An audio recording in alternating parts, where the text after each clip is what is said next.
Hello friends, welcome to my YouTube channel. അപ്പം ഇന്നൊരു day in my life ആയിട്ടാണ് വന്നാക്കണത്. ഇന്ന് വീട്ടിൽ അച്ഛനും അമ്മയൊന്നുമില്ല, ഞാനും ഏട്ടനും കനി മക പ്രണവ്, അങ്ങനെ ഞങ്ങൾ മാത്രമുള്ള ലൈഫ്. അച്ഛനും അമ്മയില്ല, ഞങ്ങൾ മാത്രമുള്ളൊരു ഡേ ഇൻ മൈ ലൈഫ് എങ്ങനെ ഉണ്ടാവും നോക്കാം കേട്ടോ. അപ്പോൾ രാവിലെ എണീറ്റിട്ട് ഞാൻ ആദ്യം തന്നെ സിറ്റ് ഔട്ടൊക്കെ തുടച്ചിട്ടുണ്ട്. അപ്പോഴാണ് എനിക്ക് ഓർമ്മ വന്നൊരു ഡേ ഇൻ മൈ ലൈഫ് എടുത്താലൊന്ന്. സിറ്റ് ഔട്ട് തുടച്ച് ഉമ്മറൊക്കെ കഴുകി എന്നിട്ട് രാവിലത്തെ കുറച്ച് പരിപാടിയൊക്കെ കഴിഞ്ഞു കേട്ടോ. അപ്പോൾ ഞങ്ങൾ ഡേ ഇൻ മൈ ലൈഫ് എടുത്താലോ എന്ന് ചിന്തിച്ചത്. ഇതവിടെ കനി നല്ല ഉറക്കം കേട്ടോ. റൂമിൽ പോയി കഴിഞ്ഞാൽ അച്ഛനും മകനും നല്ല ഉറക്കത്തിലാണ്. മകത പാല് കാച്ചുണ്ട് കേട്ടോ. മക യാശൂട്ടിനുള്ള പാല് കാച്ചുകൊണ്ടിരിക്കുകയാണ്. അപ്പോൾ രാവിലെ പ്രണവിന് നേരത്തെ പോകുന്നതുകൊണ്ട് ഞാൻ രാവിലെ തന്നെ എടുത്തിട്ട് ദോശയും ചട്നി ചമ്മന്തിയും ഒക്കെ ഉണ്ടാക്കി കേട്ടോ. നല്ല സൂര്യപ്രകാശം അടിക്കുന്നുണ്ടോ. ഒരു സമയം ഒരു 8 മണി 8:30 അത്ര ആയിട്ടുണ്ടായിരുന്നുള്ളൂ. അപ്പം ഞാൻ അപ്പം തന്നെ എൻ്റെ ഇത്രയും പണി കഴിഞ്ഞതിൻ്റെ ശേഷമാണ് ഞാൻ ഡേ ഇൻ മൈ ലൈഫ് എടുത്താലോ എന്ന് വിചാരിച്ച്. അപ്പോൾ അത് ചട്നിയും ചമ്മന്തിയും ചായയും ദോശയും, അവനുള്ള ദോശ മാത്രം ഉണ്ടാക്കി. ബാക്കി എല്ലാവർക്കും എനിക്കും ഉണ്ടാക്കാമെന്ന് വെച്ച് ഉണ്ടാക്കിയില്ല കേട്ടോ. അത് കഴിഞ്ഞിട്ട് തിരുമ്പ കുറേ ഉണ്ടായിരുന്നു. ഞാൻ നോക്കുമ്പോൾ കുറച്ചധികം തിരുമ്പ ഉണ്ടായിരുന്നു. പ്രണവത പല്ലേച്ചുകൊണ്ടിരിക്കുക. അപ്പം ഞാൻ വാഷിംഗ് മെഷീനിൽ വേഗം ഇട്ട് ദോശ ഉണ്ടാക്കി തരുമോ പുള്ളിയേച്ചി നിൽക്കുമായിരുന്നു കേട്ടോ മക.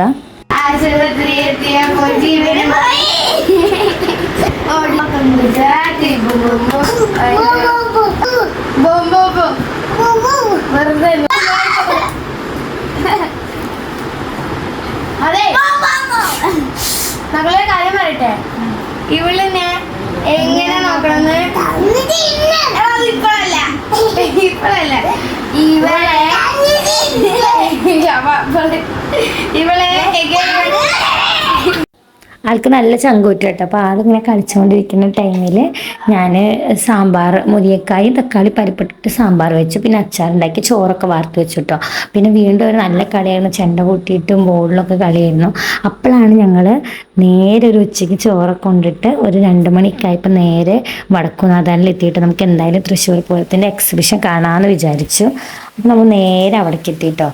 അത് കഴിഞ്ഞിട്ട് എന്താ പറയുക, 50 രൂപ ടിക്കറ്റ് കൊടുത്തതിന് ഭയങ്കര വെറുതെന്ന് പറയണ പോലെ നിറയെ നടക്കാണ്ടായിരുന്നു കേട്ടോ. ലാസ്റ്റ് നടന്ന് നമുക്ക് വലിയ ഷോപ്പിംഗ് ഒന്നും ഉണ്ടായിരുന്നില്ല കേട്ടോ. നമുക്ക് സിമ്പിളായിട്ട് പോയി സിമ്പിളായി വന്നു എന്ന് പറയില്ലേ, നമ്മൾ ജസ്റ്റ് കാണാൻ വേണ്ടിയിട്ട് പോയത്. ഞാൻ ഇതുവരെ തൃശ്ശൂർ വടക്കുന്നാഥൻ കണ്ടിട്ടുണ്ടായിരുന്നില്ല കേട്ടോ, എക്സിബിഷൻ കാണുന്നുണ്ടായിരുന്നില്ല. അത് കാരണം ഞാൻ അങ്ങോട്ട് പോയിട്ടോ.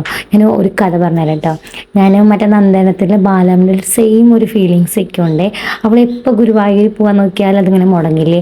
ഞാനാണെങ്കിൽ വടക്കുന്നാഥൻ്റെ ഫ്രണ്ടത്തെ സ്കൂളിൽ സെൻറ്റ് മേരീസ് കോളേജിൽ, നമുക്ക് എങ്ങനെ നോക്കുകയാണെങ്കിൽ ഒരു 1 കിലോമീറ്റർ പോലും ഡിസ്റ്റൻസ് ഇല്ലല്ലോ. സെൻറ്റ് മേരീസ് വടക്കുന്നാഥൻ അവിടെ പഠിച്ചതാട്ടോ. പക്ഷെ എനിക്ക് ആ 3 വർഷം പഠിച്ചപ്പോഴും തൊഴാൻ പറ്റിയിട്ടില്ല. അത് കഴിഞ്ഞിട്ട് ഞാൻ ഇഷ്ടം പോലെ പ്രാവശ്യം വടക്കുന്നാഥന് പോയിട്ടുണ്ട്. ഞാൻ എപ്പോൾ പോയാലും എന്തെങ്കിലും മുടക്കം കൊണ്ട് എനിക്ക് കയറാൻ പറ്റില്ല. അപ്പോൾ ഞാൻ ചിന്തിക്കുന്നത് സെയിം ബാലാമണിൻ്റെ സിറ്റുവേഷൻ തന്നെയാണല്ലോ എന്ന്. ഇല്ല, ഒരു വട്ടം ഞാൻ ഉണ്ണിക്ക് ഇങ്ങനെ ഒരു 6 മന്ത് ഒക്കെ ആകുമ്പോൾ എനിക്കറിയില്ലല്ലോ വടക്കുന്നാഥൻ പോകാൻ വേണ്ടി മാത്രം ഡ്രസ്സൊക്കെ മാറി പോയപ്പോൾ അന്ന് 1 വയസ്സിന് താഴെ കുട്ടികളെ കേട്ടില്ല പറഞ്ഞാൽ എനിക്ക് തൊഴാൻ പറ്റിയില്ല കേട്ടോ. പിന്നെ ഈ റീസെൻ്റ് ആയിട്ട് ഒരു 2 വീക്സ് ആയിട്ട് തൊട്ട് ഞാൻ വടക്കുന്നാഥന് തൊഴുതിട്ട് എനിക്ക് എപ്പോഴും ഇത് ആലോചിക്കുമ്പോൾ സെയിം ബാലാമണിൻ്റെ സിറ്റുവേഷൻ തോന്നി. എനിക്കാണെങ്കിൽ ഏറ്റവും ഇഷ്ടപ്പെട്ട ദൈവം എന്ന് പറയണതും വടക്കുന്നാഥനായിട്ട്. എനിക്ക് ശിവനെ ഒരുപാട് ഇഷ്ടമാണ്. എൻ്റെ കല്യാണമൊക്കെ നടക്കാൻ വേണ്ടി ഞങ്ങളുടെ കൂടെ നിന്നത് ശിവനാണെന്ന് ഞാനിങ്ങനെ ഇപ്പോഴും ഇങ്ങനെ വിചാരിക്കാറുണ്ട്. അല്ല, അവിടെ ഞങ്ങൾ പോയി പ്രാർത്ഥിച്ചു കല്യാണ ശേഷം വരണമെന്ന് പറഞ്ഞിട്ട് 2-3 പ്രാവശ്യം പോയപ്പോൾ അത് മുടങ്ങി. അവിടെ ഫ്രണ്ട് ചെന്നിട്ട് അതെന്തെങ്കിലും കാരണം കൊണ്ട് മുടങ്ങും. ലാസ്റ്റ് ഇതപ്പോൾ തൊഴുതു.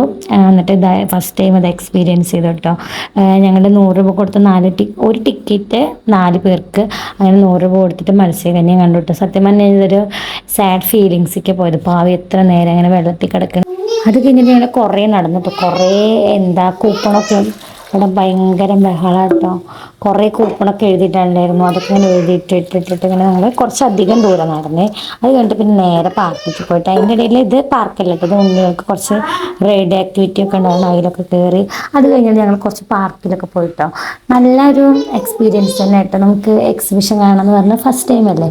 എല്ലാ കൊല്ലം പോയി കണ്ടിട്ടുണ്ടോ ചോദിച്ചു കഴിഞ്ഞാൽ അതെനിക്കറിയില്ല. ഞാൻ ഈ പ്രാവശ്യം കണ്ടത് നന്നായിട്ടുണ്ടായിരുന്നു. എല്ലാ പ്രാവശ്യം സെയിം ആണെന്ന് ചോദിച്ചാൽ അതും എനിക്കറിയില്ല, പക്ഷെ നന്നായിട്ടുണ്ടായിരുന്നു കേട്ടോ. ഇതേപോലെ ISROടെ കുറച്ച് സംഭവങ്ങളൊക്കെ വെച്ചിട്ട് അതൊക്കെ ഭയങ്കര ക്രിയേറ്റീവായിട്ട് തോന്നി കേട്ടോ.